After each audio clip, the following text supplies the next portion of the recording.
En este vídeo voy a enseñaros cómo he transformado un coche clásico de hace 90 años en un hot rod para la película Furiosa de la saga Mad Max, solo en 4 días. Ha sido casi imposible.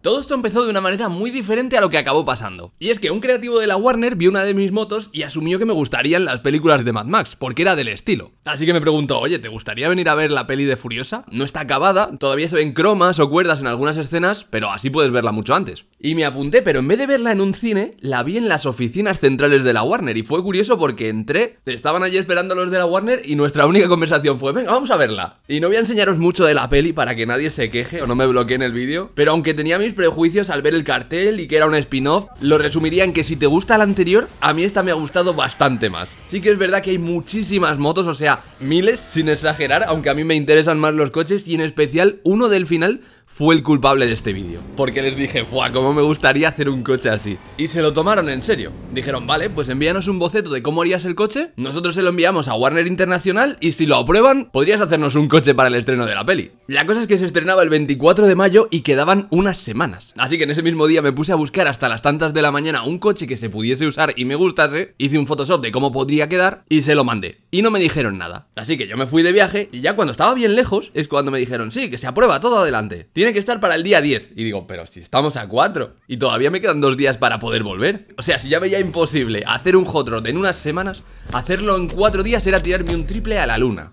Pero aún así lo iba a intentar y contaba con la ayuda de los creativos de la Warner y lo que les encargué fue ir a comprar cosas de segunda mano, muchas, porque si yo tenía que estar dándome viajes para comprar las cosas iba a perder muchísimo tiempo, así que una persona con una furgoneta se encargó de ir recogiendo todo lo que necesitaba, que si llantas, asientos, un guardarraíl, y no solo me lo trajo todo junto cuando iba a empezar con el coche, sino que encima lo habían colocado en cajitas súper chulas. Y algunas de esas cosas que había que hacer de manera artesanal, como las puertas, los logos del coche o el parabrisas antibalas, para que no hubiese errores con medidas y formas, directamente escaneé el coche para podérselo mandar al de las máquinas CNC y así que todas las piezas encajasen perfectas. O sea, teniendo 4 días no podía permitirme ni un fallo. Y el coche que elegí por muchos motivos fue un Traction Avant. No solo porque me gustase, sino porque me parecía el candidato ideal para un coche de Mad Max. Ya que a diferencia del Model T o los otros coches de la época, este era absurdamente resistente. O sea, hacían pruebas tirando los coches de la competencia por un barranco y obviamente acababan destrozados. Pero este fue el primer coche con chasis monocasco y el grosor de su carrocería era tal que necesitaban una prensa del tamaño de una casa para poder hacerlo. Obviamente el fabricante se arruinó, pero el coche fue un éxito increíble. Se fabricaron cerca de 1 millón durante más de 20 años. Y lo que permitía que pesase tan poco, unos 1000 kilos, y que fuese más bajito y aerodinámico que el resto, era utilizar la tracción delantera,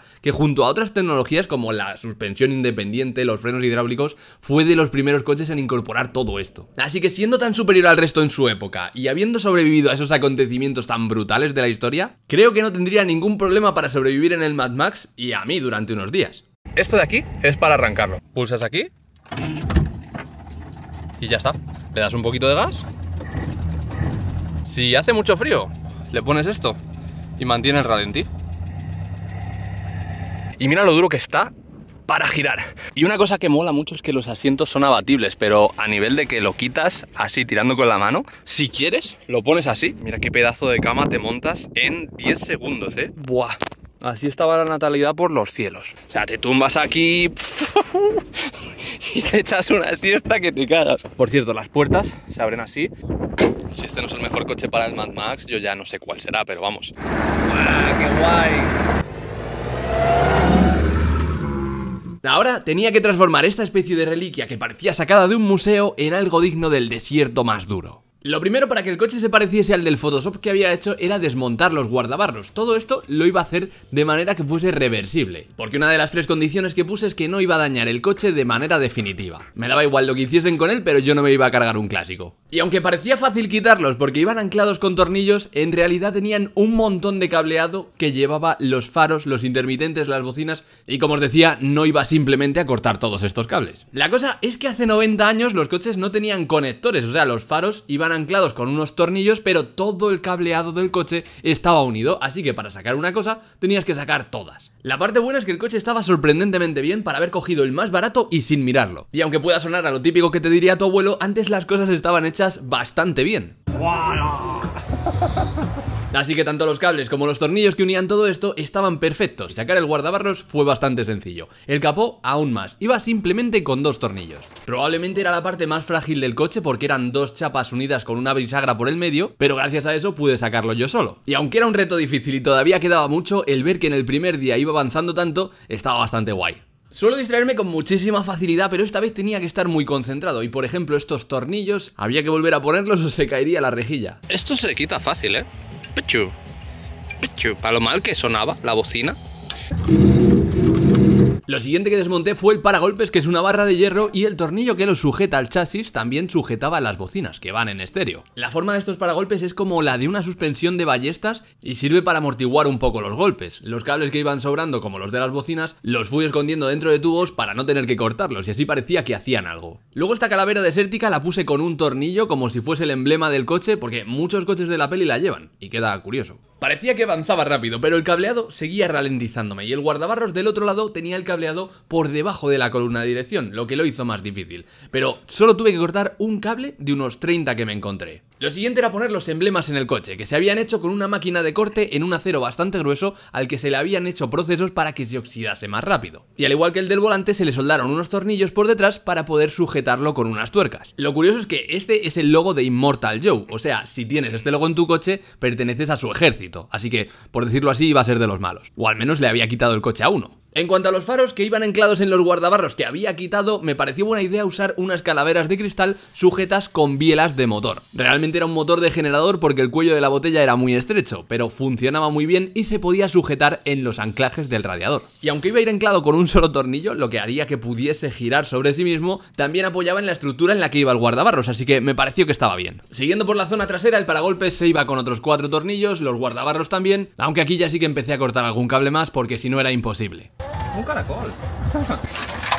Quitar los asientos era súper sencillo, solo iban anclados con 2 tornillos y yo creo que lo hacían a propósito para que si te ibas de camping pudieses sacarlos o si querías cargar cosas en el coche. O sea, súper práctico. Quizás no eran los más seguros, pero por eso y por la estética le puse unos buckets que son como asientos de carreras donde vas mucho más sujeto. Justito, ¿eh? Parece que lo había pensado muchísimo, las medidas y tal, pero realmente cogí más o menos las del asiento original para hacer una base artesanal. Y aunque también llevaban agujeros en diferentes medidas para ajustar la posición del asiento, realmente, aunque lo pusiese atrás del todo, estaban muy cerca. Sobre todo el asiento del conductor, porque tampoco había tenido en cuenta lo cerca que quedaba el volante de las piernas. Ahora la cosa está en que yo no sé si entro aquí. A ver. ¡Wow! No entro. Vale, entro, pero es un dolor, ¿eh? O sea... Mi idea inicial con estos asientos era desmontar toda la tela, la espuma y que se viesen solo los hierros porque quedaba más apocalíptico, pero luego vi que en los coches de las películas realmente los asientos estaban con tela. Así que la dejé porque ya iba a ser bastante incómodo. Otra cosa que sí quité fue el portón del maletero, que pesaba un montón porque llevaba dentro la rueda de repuesto. Ya estaban siendo tantos tornillos que me liaba, así que los empecé a organizar. Y una cosa que compré porque me pareció que molaba, o sea, no había enseñado la parte trasera del coche en lo que pensaba hacer, pero dije, buah, así va el juego, los bidones de combustible, tal. Así que puse 2 barriles de acero inoxidable sujetos con cadenas. Estas las anclé a zonas como las bisagras del portón o el propio chasis, para que fuesen lo más sólido posible. Y es que aunque el coche se fuese a usar de exposición, no fuese a ir a ninguna batalla real, yo lo hice todo como si tuviese que funcionar. Una muestra de esto es que para las ruedas del coche quería utilizar las de un camión, y es que estuve mirando el patrón de los tornillos, el hueco del centro y eso, todo esto mirándolo con metro en el coche de un amigo que tenía el mismo modelo, y después de estar buscando bastante vi que la tornillería de las ruedas de un camión de Renault del 92 coincidía en principio de manera perfecta. Y para que el coche fuese más ancho e intimidante de atrás, las monté al revés. ¡Qué puta locura! ¡Qué locura, chaval! La cosa es que aunque estas ruedas eran bastante mejores, tanto el metal por ser más gordo, como ser de una pieza en vez de chapas soldadas, y los neumáticos de tacos, en cuanto a tamaño, no me parecían tan grandes. A ver, está bien, pero no es lo que yo tenía en la cabeza. Y aunque le puse otros guardabarros, unos muy estrechos simplemente para tapar el hueco que había en el paso de rueda y que así la rueda pareciese más grande, seguía sin ser suficiente. Para mi gusto había demasiada separación entre el neumático y la carrocería, dando sensación de ruedas pequeñas, así que llamé a un colega que tiene una tienda de neumáticos y le dije, mira tío, necesito algo que sea el doble o el triple que esto, me da igual cuál sea la marca, si es usado, pero necesito que entre en esta llanta y que sea para hoy. Y claro, se puso en plan, ¿pero qué estás tramando? ¿Para qué quieres esas ruedas? Si tú solo usas coches más pequeños. Así que se lo tuve que contar y dijo, vale, lo tengo, pásate en cuanto puedas y las ponemos. Vaya globo. Y esto ya era otra cosa, eran ruedas de 4x4, para que os hagáis una idea, al ir me cabían las dos en el maletero y al volver solo entraba una. Y al ponerlas en el coche ya no había un palmo de separación entre la carrocería y la rueda, sino un par de dedos. Eso sí, todavía quedaba una separación entre el buje y el hueco de la llanta, que puede parecer poca cosa, pero eso hace que luego vibre mucho el coche. Así que de nuevo tuve que pedir que hiciesen unos centradores a medida en el mismo momento, o sea, para allá. Buah, queda perfecto, ¿eh?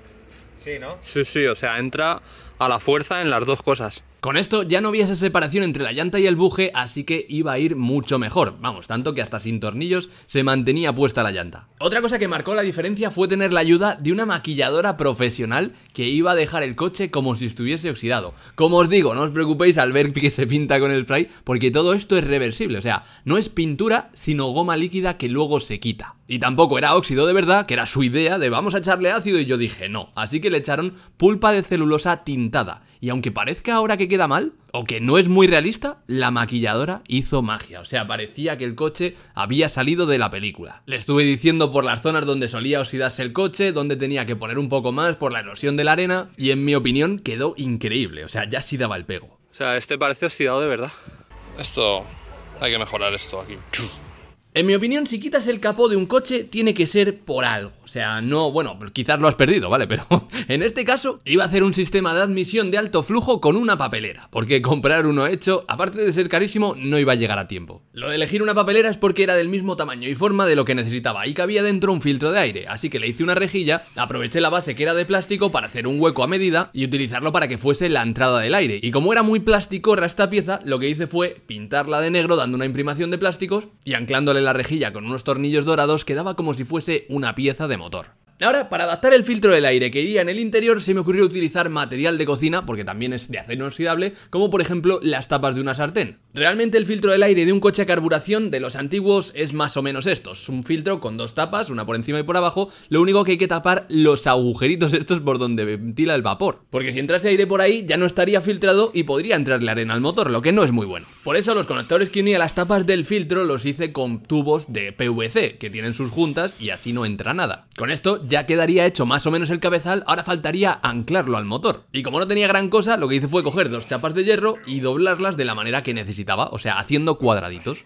Con esto quedaban a la medida de la base de la admisión o de la papelera, y aunque uno ya era suficiente como para aguantar mi peso, con dos iba a ser mucho más estable, porque eso luego vibra. Para anclar esto lo hice utilizando los tornillos de la tapa de válvulas, y la conexión de la admisión al carburador, como no estaba centrado, Quema.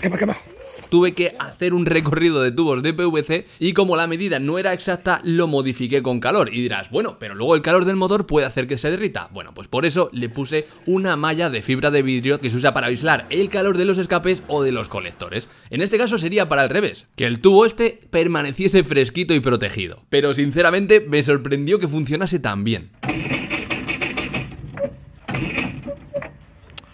¡No va a funcionar! ¡Se funciona!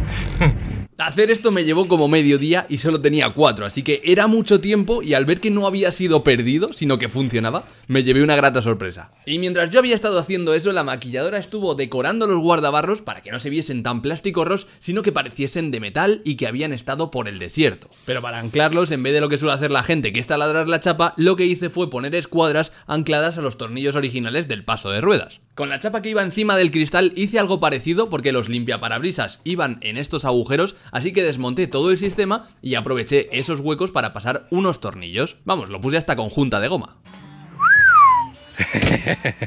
En esta chapa iban anclados 4 faros que eran funcionales, a los que les puse una batería secundaria de 12 voltios, porque el coche funcionaba a 6.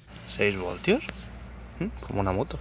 Y aunque la idea original del proyecto era utilizar un guardarraíl como el paragolpes delantero, quedaba como un pegote. Así que lo puse atrás y ahí sí que quedaba bastante bien. Para los espejos mi idea era utilizar unos tornillos soldados entre sí haciendo la forma de una mano, como si fuese un esqueleto agarrando el espejo. Y aunque la idea molaba, eran poco regulables, la verdad. O sea, enfocaban a mi brazo.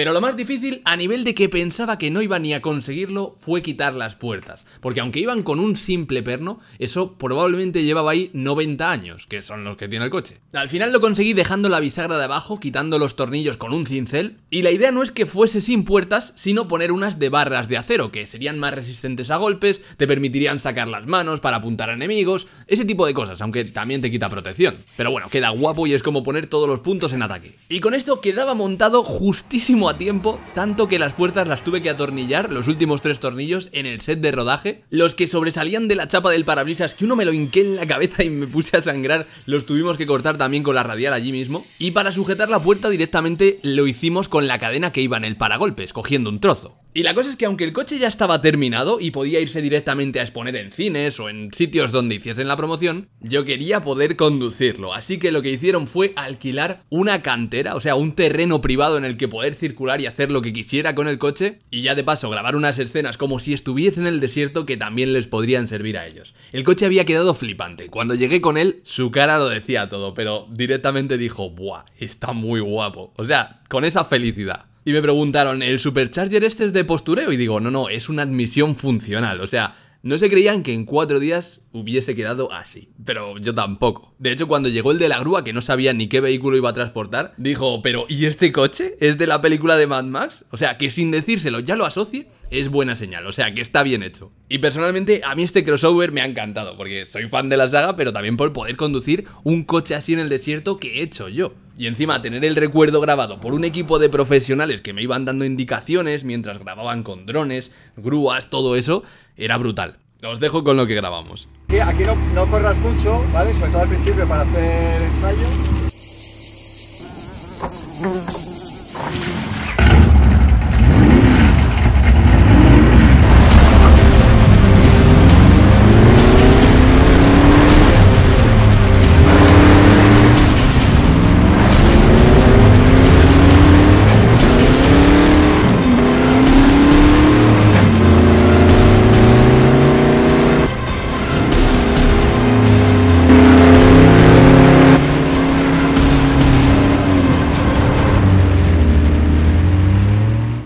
Al final estuve sin salir del coche durante 5 horas al sol, lo metí en una ciénaga y me cargué uno de los faros en algún salto, pero aún así lo repetiría cualquier día. A mí este tipo de misiones secundarias me encantan, vamos, ya la misión principal sería salir en la peli, que yo lo haría hasta gratis, ahí lo dejo.